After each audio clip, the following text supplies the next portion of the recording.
Hi, everybody. I'm Jim Rohn. What a pleasure it is for me to come and visit with you for just a few minutes here today. Tell you briefly a little bit about my story and share some ideas that might be beneficial. I've lectured in some high school classrooms in California and Arizona and some universities and colleges, Pepperdine University, San Diego State, Arizona State University. And so I've had a chance to talk to kids that are interested in themselves and interested in their future, interested in America, interested in what they can do with their lives, and listening to stories that might be beneficial. And I don't have a chance to, visit all of the schools and universities around the world, so this is a great chance for me by video to have a chance to tell you my story. Just briefly, let me tell you my story. I grew up in Idaho, farm country. My father still lives on the old homestead where I grew up, southwestern Idaho. He'll be 91 his next birthday, and I'm very proud of him. I went to high school. I graduated. I went to college 1 year. Halfway through my second year, I decided I was smart enough, so I quit. One of my major mistakes. I should have stayed in school. But I thought, heck, I'm smart enough to get a job. And back then I thought, that was it. If you're smart enough to get a job, what else would you need? Found out later, a big mistake. But anyway, I quit school at age 19, went to work. A little while later, persuaded a beautiful young lady to marry me with a lot of fancy promises. And fortunately for me, we got married. A little while later, I started my family. And I'm out there working hard, doing the best I thought I could. But year by year, I kept falling a little further behind, buying a little more than I could conveniently pay for on time. And the creditors are finally starting to call saying, hey, you told us the check was in the mail. I'm not feeling at all good about that. About age 25, I've got pennies in my pocket, I've got nothing in the bank, and way behind on my big mouth promises to my family, and wondering what could I do to make my life better. I was willing to work hard. That was not my problem. But I just wasn't making the progress I wanted to make. And then good fortune came my way. Sometimes it's difficult to describe good fortune, why something remarkable happens to you at a particular time. One of my friends says, well, hey, things don't just happen. Things happen just. And maybe that's it, I don't know. But my good fortune was I had a chance to meet a very wealthy man. His name was Mr. Schoaf, Mr. Earl Schoaf. A friend of mine had gone to work for him, and he started telling me about this man. He said, you got to meet this man. He's rich, but he's easy to talk to. And he's got a remarkable philosophy of life. And he kept going on, and I thought, well, I've got to meet this man. So shortly after that, I had a chance to meet this Mr. Schoaf, and I was impressed. He was rich. He was easy to talk to. Within a few minutes, I was dazzled. And I said to myself, I would give anything if I could be like that, rich and easy to talk to. What would it take? And then I thought, if I could just get around somebody like him, and if he would teach me and coach me, I would do it all. And that was my good fortune. A few months later, this wealthy man, Mr. Schoaf, hired me and gave me a job, and I went to work for him, and I spent the next 5 years in his employ. And then, unfortunately, at age 49, he died. But I got to spend 5 years with this remarkable man, his last 5 years of his life, and the first 5 years of my new life. And my dream came true during that 5-year period. This man took the time to teach me and coach me. He taught me the books to read. He taught me the disciplines, and he taught me the skills. And he taught me the changes to make in my language and personality. And the things he shared with me during that 5 years changed my whole life, changed my income, changed my bank account, changed my future. I've never been the same. By the time I was 31 years old, I was a millionaire. So he taught me economics as well. So how lucky can you get to meet the right person at the right time who takes the time to share with you ideas that can change your life? A lot of rich people, right, don't take the time, but he did, and he also had the ability. Some people want to share their experiences, but they don't quite know how to say it. But he had it all, and he used language that I could understand, and those ideas greatly affected my life. I wish he was still alive today. If he was, I'd be calling him today one more time, thanking him for the time he spent with me sharing his life and his experiences that so dramatically affected my life. Then, how I really came to be invited to speak to you today. 30-plus years ago, I was living in Beverly Hills, California. And a friend of mine one day said, "Jim, you've got to come and tell your story to my service club." He belonged to the Rotary Club. And he said, "I know your story. Idaho farm boy makes it to Beverly Hills." But he said, "I know my club members would love to hear your story. Would you come and at our breakfast meeting and tell your story?" And I said, "Okay." So I arranged a little talk, went and shared my story that morning, and guess what? They liked it. And my phone rang. Another club called and said, "Would you come and tell us that story?" My phone rings. Another club calls, said, "We've heard about your story. We have a luncheon meeting. Would you come share your story?" First thing I know, I'm spending a little piece of my time giving these breakfast talks and luncheon talks. And then one day, a man who heard my talk about 3 times said, "Would you come and talk to my management and salespeople?"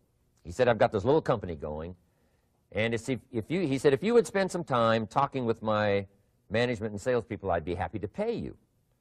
And I thought, wow, wouldn't that be something? Tell my story and my experiences and get paid? He said, "I'd be happy to." Little did I know, that was the beginning of a whole new, brand new adventure for me in sharing my story in speeches and talks and seminars and lectures. And now this business, it's become one of my most flourishing enterprises, takes me around the world.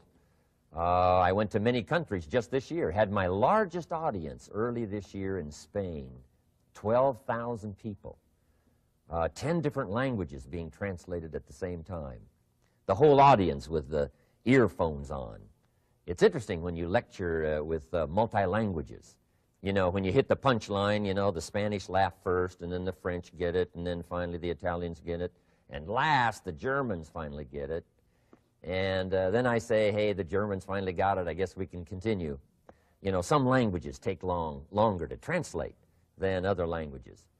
But what an exciting adventure for me. I was in Israel this year. I lectured in France, my first trip to Prague, Czechoslovakia, Lisbon, Portugal. Last year I was in London lecturing. Happened to be there the same night Pavarotti was singing in London. So, a big dilemma for the people in London. Shall we go see Jim Rohn, or shall we go listen to Pavarotti? Well, I must admit he had more people than I did, like 150,000 more. He did a free concert in Hyde Park, and they expected 250,000, but only 150,000 showed up because it rained. And they all got soaked from Prince Charles on down, but they sat in the rain and listened to Pavarotti.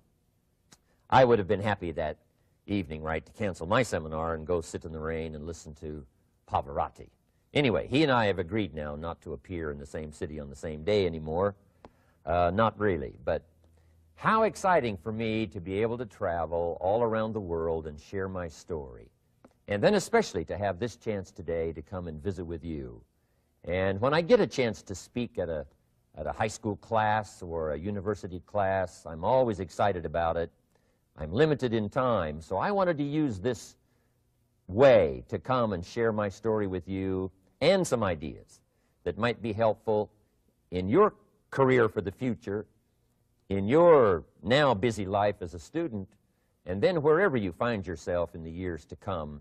Some of the things I'm going to share with you, I want you to remember for a long, long time, because the ideas I want to translate for you drastically affected my life. And if I can share now and affect your life, and you write me a letter or tell me in person someday, "Mr. Rohn, I listened to your video and I watched it carefully, and sure enough, some of the ideas that you shared greatly affected me, and here's what's happened to my bank account, here's what happened to me in school, here's what's happening to my future," that'll give me great, great satisfaction. So the man who shared with me ideas that changed my life, I want to share with you 3 of those basic subjects.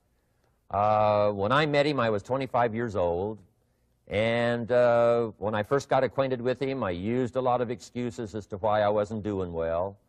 And he said, well, tell me a little bit about your story. And I told him, you know, I was behind on my bills, had pennies in my pocket and nothing in the bank, that I was embarrassed about being behind on my big mouth promises to my family.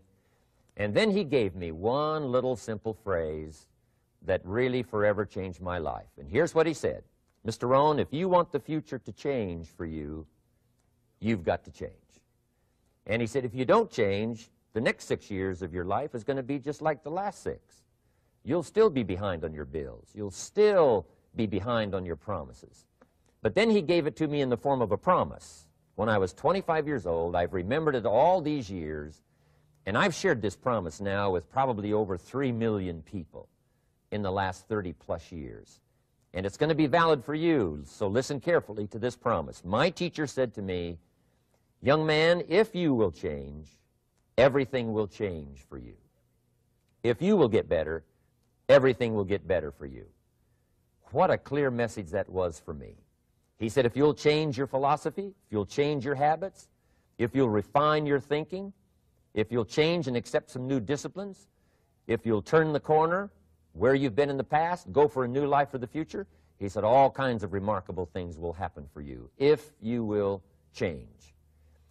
Before I met Mr. Schoaf, I used to cross my fingers and say, I sure hope things will change. I was hoping the government would change and the tax structure would change and that my boss would change and pay me more money. I was hoping that, you know, economics would change and prices would come down, and I was hoping that circumstances would get better. And then I discovered from my teacher that those things are going to continue the same.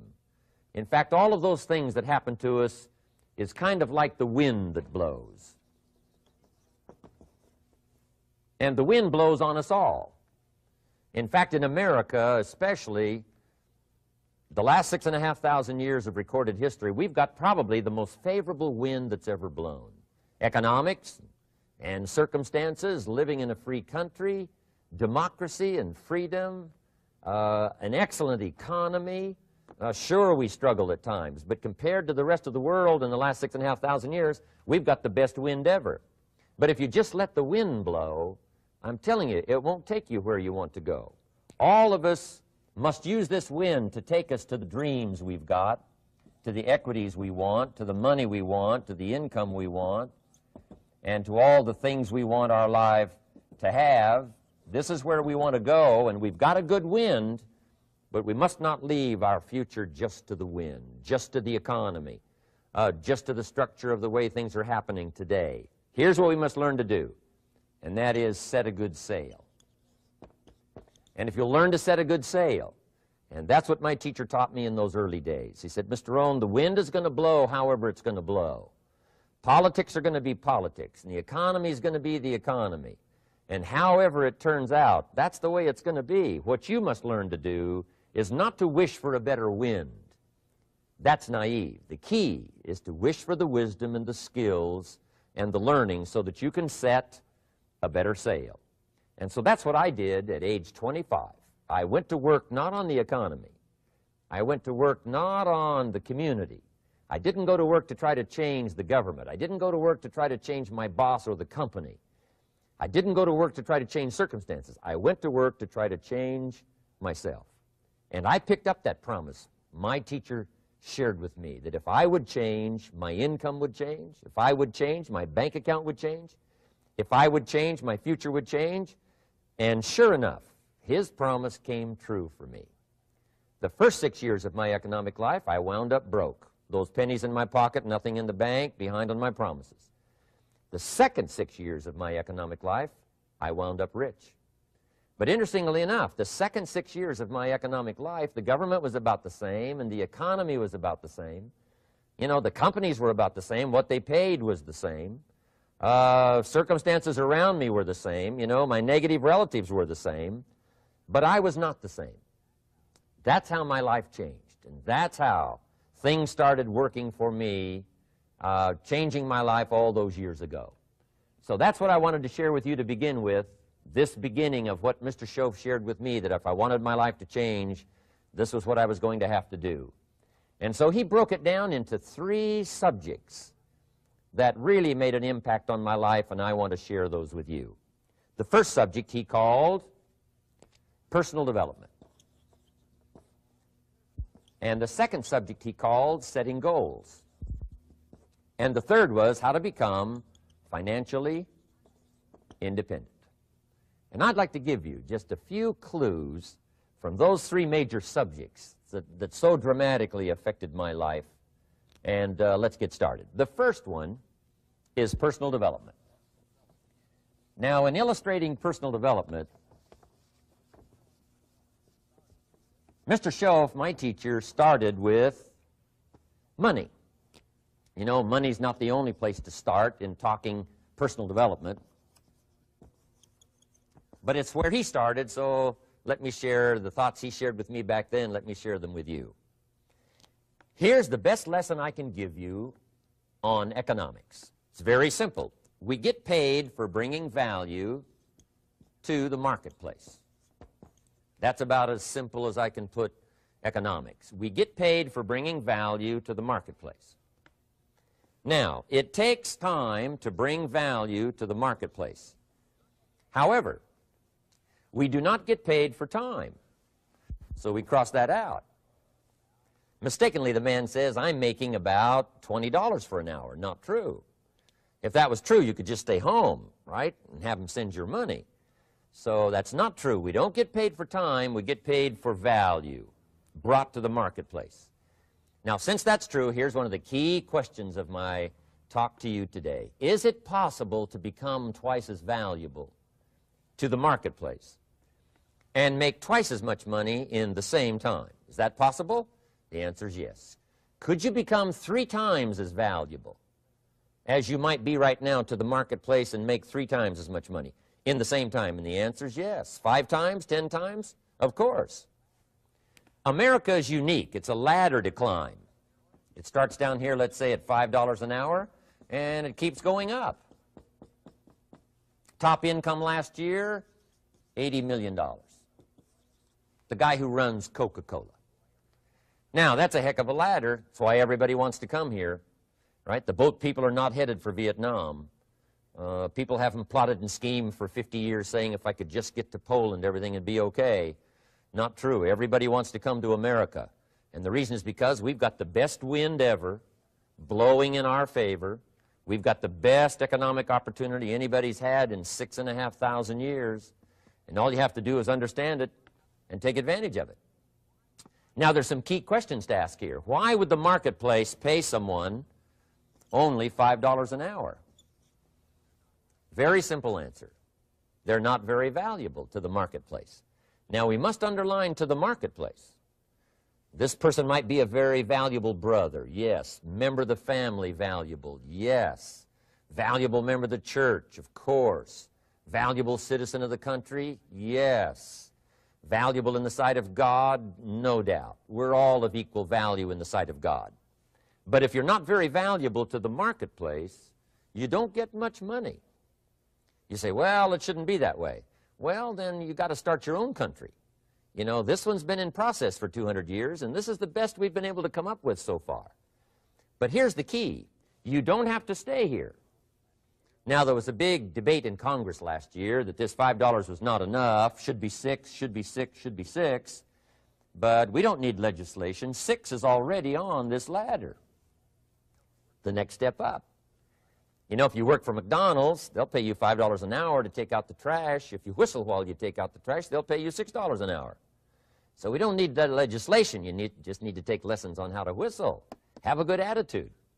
Now, as you begin to climb this ladder, why would the marketplace pay some people $50 an hour? Answer, evidently, they must be more valuable to the marketplace. 10 times more valuable. And is that possible for someone to be 10 times more valuable and earn $50 an hour instead of 5? And the answer is yes. That's what America is all about. Now, why would the marketplace pay some people $500 an hour? Evidently, this person must be much more valuable to the marketplace. That's what's important to understand, to the marketplace. And would the marketplace pay one person $80 million for 1 year's work? And the answer is, of course. If you helped a company make $1 billion, would they pay you $80 million? I'm telling you, it is possible. And that's why America is so exciting. That's why this financial ladder is so exciting. It's possible for all of this to come true for all of you, no matter where you start. As a student in school, just getting started out there in the workplace, this is all possible for you. Now, Mr. Schoaf gave me the clue on how to climb this ladder as high as I wanted to climb. Now, we're talking primarily economics here. There's a lot of other ways to become valuable to your family, valuable to your friends, valuable to the community, valuable to the team, right? Valuable to the team effort, valuable to the concert. But here's what he said to me. In climbing this ladder economically, all you have to do is work harder on yourself than you do on your job. Once I heard that, it made sense to me. I kept hoping that everything else would change around me, found out that if I went to work on myself, worked on my skills, worked on my language, if I became better than I was each year, if I grew in skills and language and vocabulary and competence, then I would become attractive to the marketplace. Not very long ago, a company called me and said, Mr. Rohn, we're expanding internationally. We'd like to have a bit of your expertise to help us. Would you give us a bit of your time? We'll add some millions to your fortune. And I said, okay. And I thought later, isn't that interesting? They would call me. Then my second thought was, of course they'd call me. Who else would they call? I can get the job done.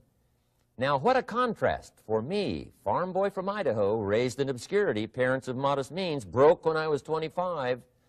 How come I would get a telephone call and someone offer me a lot of money to help them in expanding around the world? Simple answer, evidently. Something happened to me between age 25 and where I am today. And I can tell you where it all started. From my teacher, Mr. Schoaf, who said to me, we don't have to change what's going on out there. That's the wind that's blowing. All we have to do is change what's going on in here. And now there's several ways to do that on personal development. And let me give you those ways. Here's the first one. We must learn from personal experience. Pretty simple. Learn from what happens to you. Take a look back over the last few months. Did you make some mistakes? How could you correct those for the future? Take a look back over the last year. Have you done it right or done it wrong? Let's correct it for the next year. Learn from your personal experience. Mr. Schoaf asked me when I first met him, he said, Mr. Rohn, how are you doing? You've been out there now 6 years. And I said, I'm not doing very well. He said, I suggest you not do that anymore. What a simple, swift analysis to my situation. He said, if you keep doing it, the next 6 years will be like the last 6. You don't want that to happen.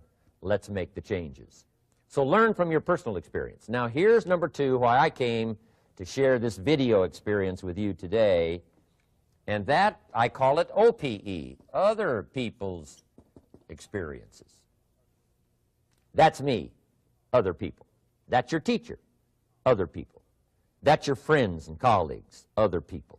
The people you meet that can pass along to you their experiences, what's happened to them, the mistakes they made, how they corrected them, how they changed their health and changed their bank account and changed their income and changed their future. That's it, other people.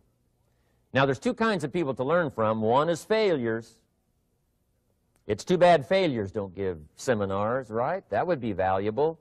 Bring your notebook, have them tell you how they lost it all and threw it all away, threw their health away and threw their friendships away and things didn't work out well. That would be valuable. But now then we must also learn from positive, people that have done well. They've got the health, and so we ask them, how did you become so healthy? They've got the skills, so we ask them, how did you become this skillful? They've got the income, so we ask them, how did you get here in such a short period of time? So now here's what's important in personal development. In learning from other people, we learn, number 1, by observation. We learn what we see. We watch people that are successful in what they do. In sports, we watch their disciplines. In business, we watch their disciplines. By observation, what we can see, The reason I created this video was something that you could see someone's experiences translated for you. Second, we learn by what we hear. I've got some of my lectures on cassette tapes, so you know you can take them with you wherever you go and learn by listening. Turn your car into a mobile classroom and listen. And then listen to the sermon on Sunday morning. Listen to the lectures. Listen to the teacher. Listen to someone who's got something good to say. And then number 3 is vitally important on personal development, and that is read all the books you can possibly read in your lifetime. Mr. Schoaf got me started on my library. I've got one of the better libraries. Haven't read everything in it, but I feel smarter just walking in it, my library. At least I was smart enough to buy it. Now I got to be smart enough to read it. And then, of course, I got to be smart enough to decide what's valuable and then do it. But this one is very important. Become a good reader. Some books that helped change my life. Mr. Schoaf recommended, of course, the Bible. And my parents made sure I was a pretty good scholar by the time I was 18. That's been so beneficial for me, drawing from those illustrations, reading about those stories, people who made it and people who didn't make it, and what the difference was. And then other books that helped to really change my life. One called Think and Grow Rich by Napoleon Hill. And then a book that helped me become financially independent by the time I was 31. And that book is called The Richest Man in Babylon by George Clayson. And I'm going to share a little bit of that book with you when I get to financial independence today, our 3rd subject. But I started reading the books, attending the classes, making sure that I got in front of people that had something good to say. And then I started keeping a journal. One of the major things my teacher taught me was to keep a journal. He said, don't trust your memory. If you hear something good, just make a little note and write it down. Now, at first I took, notes on pieces of paper and torn off corners and backs of old envelopes. And it didn't serve me well, thrown in a drawer. Then I learned to keep a journal, a bound copy of all my notes. So I would suggest you do the same. Things that impress you, a poem that impresses you. When you attend a class, some of the ideas that impressed you, jot them down. You read something in a magazine, right? Some ideas. Take those out, put them in your journal. Keep a good journal the rest of your life. This will serve you well. My journals make up a significant portion of my own library. And if you saw my library and saw my journals, I tell you what you'd have to say. This is the library, and these are the journals of a very serious student. No wonder Mr. Rohn is invited to lecture and speak on his experiences around the world. So I want the same thing to happen to you. Value captured that you can resort to later, go back over it and review it, and let it become valuable to you. So that's my first subject, personal development. Work harder on yourself than you do on your job. Develop the skills, learn the lessons, take the classes, absorb all that is being taught to you these days. And then later on, of course, you can sort it out, what's valuable to you and how to refine it for your business and for your life and for your future. But the main thing is to get it and start this process of personal change, personal development. And let me say it one more time. If you will change, everything will change for you. You'll never be the same. You'll keep growing. As you look back on a few months, look back on a few years, you won't believe the progress you can make economically, your relationship with your family, your friends, and whether you're in sports or economics or whatever. I'm telling you, that whole process of committing yourself for personal change, personal value, can really make your life unique and worthwhile. Now let's cover the second subject, on setting goals. Mr. Schoaf gave me some tips on setting goals that changed my life forever. And I want to share those with you.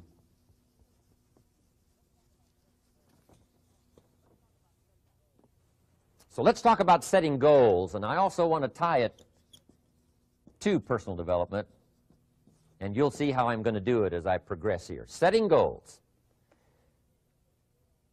We need to take a look into the future. There are 4 things to consider in terms of attitude. One is how you feel about the past. Best advice I can give you on that is treat the past as a school. Let it teach you the mistakes you've made, the things that went wrong, the things that didn't work. Don't use the past as a burden to carry, and don't use the past as a club to beat yourself to death. past losses, past failures, past mistakes. But let the past be a school. Tough school maybe. We've all been through some tough stuff. So if you feel good about the past, draw from it for experience and let it teach you. Then next is how you feel about the future. We've got to have the future well designed. The future is called the promise. And here's what we teach in our leadership series. The promise of the future can be an awesome force for your own future. The promise of the future, designing the future. There's two ways to face the future. One is with apprehension, and the other is with anticipation. I promise you, in my travels around the world, most people face the future with apprehension. And here's why. They don't have it well designed. They've sort of left that up to someone else to fix. But here's the best way to face the future, with anticipation. And you can face the future with anticipation if the future is clear, if the future is well designed. And I would like to have you consider some thoughts with me that help me to really change my future by giving it some thought and some consideration. And here it is. In setting goals, it's very simple. Number one, decide what you want. You just take a little time. You sit down and say, what do I want? What kind of skills do I want? What kind of income do I want for the future? What would I like? Where would I like to go? Places I'd like to visit? Habits I'd like to acquire? Skills I'd like to have? You just take a little time to think about what you want. Economics, friendships, people you'd like to meet, places you'd like to go. You just take some time. And then I suggest, when you've thought about what you want for the future, make a list. Just jot it all down. It's really a very simple process. And then here's number three. Keep all the old lists. I'm telling you, this served me so well, keeping my old list of goals. I look back now 10, 20 years ago at goals I set, lists I made, and I smile now because here's what I thought was so important, 20 years ago. Now some of those things aren't even on my list. I've got a new list. I've grown. I've changed. I've matured. But I give you that advice. Decide what you want. Number two, write it down. Number three, keep the old lists. And then here's number four. When you get something that's on one of these lists, check it off. Part of the fun of having a list is checking it off. And then if you can add some drama to checking it off, see, that's what really helps. I set a goal to go to Spain many, many years ago. And when I finally made my first trip to Spain, I had that journal with me that had that list in it. And while I had my journal on my lap, waiting for the wheels to touch down in Madrid, I waited until the wheels touched the runway, and I checked it off, just adding a little drama. So part of the fun of having a list is checking it off. Now, here's what's important about the lists and designing your future. If the future gets clear, the price gets easier. Because you got to remember, for every promise, there's a price to pay. Everybody's got to pay the price. Everybody's got to do the deal. Everybody's got to do the disciplines. Everybody has to pay. But here's what I've discovered. If the promise is clear and powerful, the price is easy to pay. The price is some classes. The price is a few books. The price is a few disciplines. The price is finding something that'll make your life better, make you grow, make you change, make you develop.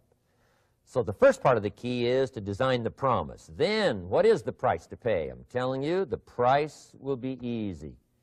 Anybody in my audience can pay it, no matter where you are, where you come from. Color doesn't matter, religion doesn't matter, where you grew up doesn't matter, circumstances don't matter. I'm telling you, if you'll make the promise of the future clear for yourself, the things you want, the places you want to go, the things you want to have, the person you want to become, the skills you want, the homes you want, the future you want, the friends you want, all of the values of life that you could possibly want. If you'll make that clear, make those lists, and be serious about it, I promise you it's an easy price to pay. Anybody can pay it. And the best advice I can give you is, if I can do it, you can do it. Farm boy from Idaho, raised in obscurity, I changed my life, turned it upside down, turned it all around, found economics, found future, found promise, and if I can do it, you can do it. So, start setting your goals and see if you can't get a better excitement going for the things you want to accomplish for the future. Now here's my third subject, and that's called financial independence. Oh, by the way, before I get to financial independence, let me cover one more point. One of the major reasons for setting goals is for what they make of you in achieving them. My teacher advised me when I first got started at age 25, he said, "Jim, why don't you set a goal to become a millionaire?" He said, "It's got a nice ring to it, you know, enough zeros to impress your accountant." And he said, "I'm here to help you. You're only 25 years old. You've been to 1 year of college. You've got a beautiful family, every reason to do it. Why don't you set a goal to become a millionaire?" And he said, "Here's why." And I thought, he doesn't need to teach me why. Wouldn't it be nice to have $1 million? He said, "No, then you'll miss it." He said, "Here's why. For what it will make of you to achieve it." I'm telling you, that statement changed my life. Set the kind of goals that will make something of you to achieve them. He said, "Now, once you become a millionaire, what's important is not the money." I thought, that's kind of strange teaching. He said, "Honest, it isn't important." He said, "You could just give the money away." Now, I did better than that. I lost it all. By the time I was 31, I was a millionaire. By the time I was 33, I was broke. And I'll tell you a little bit about that story later. But when I lost all my money, guess what? I found out Mr. Schoaf was right. What was valuable was not the money. What was valuable was what I became to earn the money. The skills I had, the knowledge I had about the marketplace, the values that I had going for me. They were more valuable than the money. And here's an important statement to remember. It's not what you get that makes you valuable. It's what you become. So part of the key here is to set the kind of goals that will make something of you. Don't set them too low so that you don't have to grow and you don't have to read and you don't have to try and you don't have to stretch. Don't set them too low. And then don't sell out.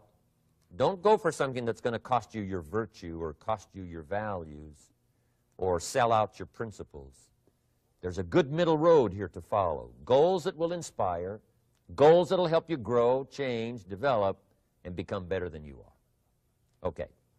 Now let's talk about financial independence. How to become rich by 40, 35 if you're extra bright, much sooner if you find an opportunity like I did. Let me show you how I did it. Financial independence. First of all, I like the phrase financial independence. Some people are a little bit concerned about using the word becoming rich or becoming wealthy, and I can understand that. I struggled a little bit with this. Is it okay to go for becoming rich, go for becoming wealthy? And maybe that's a bit too strong a word or strong a term. So here's what I've come up with that I think is comfortable for me, and that is how to become financially independent. I think it's every person's heritage here, especially in America, to become financially independent. Now, let me give you my definition of financial independence. Financial independence is the ability to live from the income of your own personal resources. Financial independence. Now, it depends on how you want to live. If you need $2,000, $3,000 a month, if you need $4,000 or $5,000 a month, if you need $10,000 a month, some people may need, you know, $100,000 a month. But whatever you would need to live, and you could earn that living from the income of your own personal resources, that's what I call financial freedom, financial independence. And let me show you how to acquire it. If you start at age 15, between ages 15 and 35 is 20 years. And in my personal opinion, based on my own studies and my own experience, 20 years, in my opinion, is enough time to become financially independent. If you're not, you don't live in the wrong country. Probably what's happened is you have the wrong plan. And it's easy to be a nice person with the wrong plan. I found that when I was 25 years old. I was broke at age 25, and I was a nice guy. You would have liked me. But I'm telling you, my plans up until then, especially my financial plan, left me broke. I totally changed it the next 6 years, and I became financially independent. So I know what I'm talking about. It is possible in a reasonable amount of time, 15 to 35, whatever, 20 years' time, enough time. You can do it in a much shorter period of time, like I did if you want to. But this is a reasonable enough time. But here's number one. First of all, you got to have the right philosophy. Philosophy is our ability to gather knowledge and sort through it and decide what's valuable. To develop a philosophy about life, a philosophy about our health, a philosophy about our family relationships, a philosophy about economics. And if you develop the right philosophy, that's what helps to set this sail so that in 6 years it takes you where you want to go instead of winding up like I did that first 6 years of my economics, broke, no money, empty bank account. The right philosophy. Now let me give you a couple of philosophies to consider. Here's the first one. It's called the philosophy of the poor. And here it is. Poor people usually spend their money and invest what's left. That's the philosophy of the poor. Now here's the philosophy of the rich. Rich people invest their money and spend what's left. And here's the startling answer. It really doesn't matter what the amount is. What's most important is not the amount. What's really important is the philosophy. So I would ask you to adopt this philosophy of spending after you have invested. Invest first, then spend. And I've got a little formula that I'm going to share with you. Now, what should a child do with a dollar? I mean, there's a lot of debate going on, I'm sure, across the country on what a child should do with a dollar. Here's one opinion. It's only a child and it's only a dollar. What difference does it make? Well, in my opinion, it makes all the difference in the world.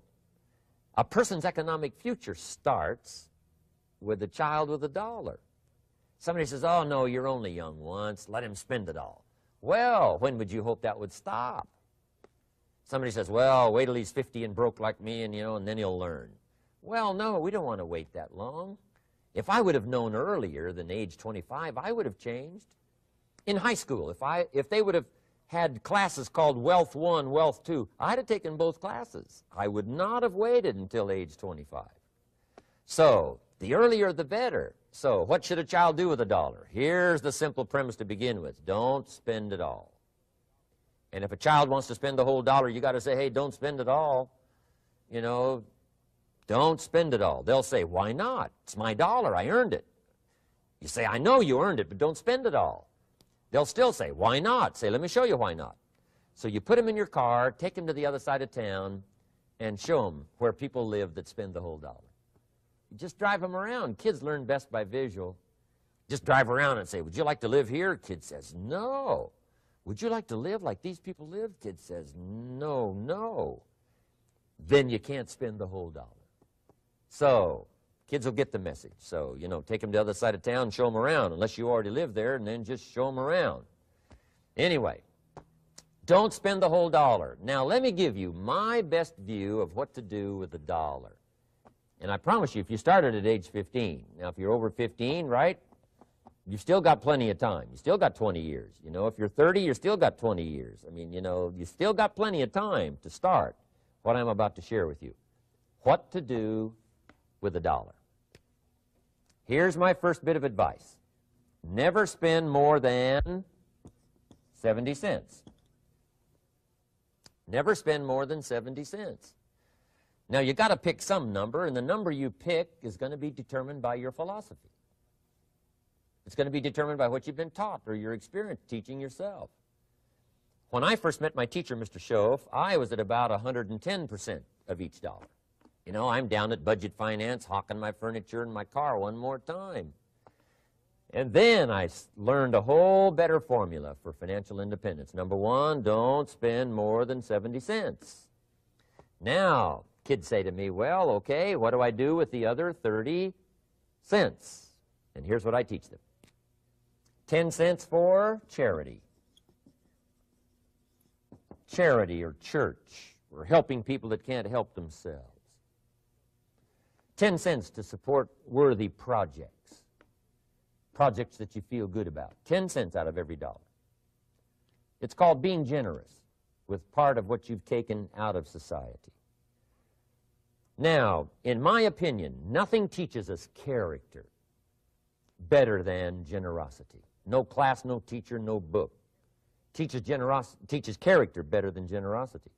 And the best time to start is when the amounts are small And I know if kids learn these lessons well, they'll give a dime out of a dollar, help people that can't help themselves, support worthy projects. Or if you belong to a church, they teach tithe, piece of. That's very important. Now, because when the amounts get larger, sometimes it's a little more difficult. You know, giving 100,000 out of a million, someone says, oh, if I had a million, I'd give 100,000. I'm not sure. That's a lot of money. So the time to start is when the amounts are small, 10 cents out of the dollar. Okay, next 10 cents I call active capital. Active capital means do something to make a profit. Active capital. Set aside a portion of your income. Wages are okay, but I'm telling you, wages will make you a living. Profits will make you a fortune. So set aside part of your income as capital, called active capital. Any kind of project you can possibly think of, you can possibly come up with. I'm going to write a new book, I think, for kids. I think the title is going to be, Of Course Kids Should Pay Taxes. It's kind of an interesting title. In California, kids do pay taxes. When a child walks into 7-Eleven, buys something that costs $1, the proprietor says, give me 7 more pennies. And the child says, hey, what's these 7 pennies for? And the proprietor says, that's the taxes. Kid says, well, hey, I'm only 8 years old. Proprietor says, congratulations, you're my youngest taxpayer. Give me the money. So in California, where I live, kids do pay taxes. Big question is, should they? And my book will answer that question. Of course, kids should pay taxes. Nothing is for free. If you want to ride your bicycle on the sidewalk instead of in the mud, you got to pay the 7 pennies. Nothing is free, so we all have to pay. So, 10 cents out of your living, out of the money you earn, set aside for capital. Capital to try your best to show a profit. And in my book, it's going to be all kinds of ways kids can make money, right? 2 bicycles, one to ride and one to rent. I mean, you know, it doesn't take long to figure out some enterprise that'll start making a profit. Then you must jot this down if you're taking notes. Profits are better than wages. 1, you can't usually start wages until you're about 16, 15, 16, but you can make a profit long before you're eligible to start earning wages. And then there's no limit to profits, and they can double and triple and quadruple. You know, there's no limit. It's incredible how fast profits can grow. So profits are better than wages. Wages make you a living. Profits make you a fortune. Now, the third 10 cents is vitally important. I call it passive capital. Capital you let somebody else use. A financial institution, stocks and bonds, mutual funds, whatever. Let someone else use it. You furnish the money. They use it to make a profit, but they pay you for the use of it, called interest. And here's one of the things that will make you financially independent fairly quickly, and that's called compound interest. And this is how you get it. Letting someone else use a portion of your money, your substance. They show the profit. They pay you interest. And this passive capital, I'm telling you, over a sustained period of time, if you'll develop this little 10, 10, 10, and 70, especially starting at age 15, I'm telling you, by the time you're 35, you will be financially independent. You'll have the ability to live from the income of your own resources. And then one more point on passive capital. There's a Bible philosophy. I'm an amateur on the Bible. But there's a Bible philosophy that teaches the borrower is servant to the lender. And if you want to be in a powerful position as you grow older, finally, when you become mature, maybe have your own business, things have worked out for you for the future, the position you always want to be in is the power position, and that's called the lender. The lender is the power position. So if kids learn early enough, and then you ask them what they'd like to be when they grow up, I'm telling you, once they understand, they'll say, well, one of the things I want to be is one of those lenders. That's the power position, not the spender. No, you'll be pitied the rest of your life if you just become a spender. You got to become a lender. And I think this is the one formulas to follow. 10 cents out of every dollar. Let someone else use it. Be the lender, power position. Then try to show a profit. Can't we teach our children how to take $1, search the neighborhood, find a broken wagon, pay $1 for it, bring it home, you know, clean it up, sand it until it's clean, paint it red till it shines, straighten out the wheels till they're true, take it back to the neighborhood, sell it for $5? Anybody can do that. Now, does the child deserve $4 profit? And the answer is yes. Society now has a mended wagon. And that's what America's all about. Finding something, touching it, making it better, making a profit, taking part of your resources, helping people who can't help themselves. Let someone else use it to make a profit. Some projects require more capital than one person has. Exciting. And then let them pay you for the use of it. America's had this philosophy now all these years. Communism has taught all these years capital belongs in the hands of the state, not in the hands of the people. We've been teaching all these years capital belongs in the hands of the people, not in the hands of the state. And we turned out to be right. Capital in the hands of the kids, capital in the hands of the people. Enterprises that make a profit, enterprises that grow. It's the hope of our future. So that little simple formula, I hope, will help you. Now, one more key on financial independence, and that is attitude.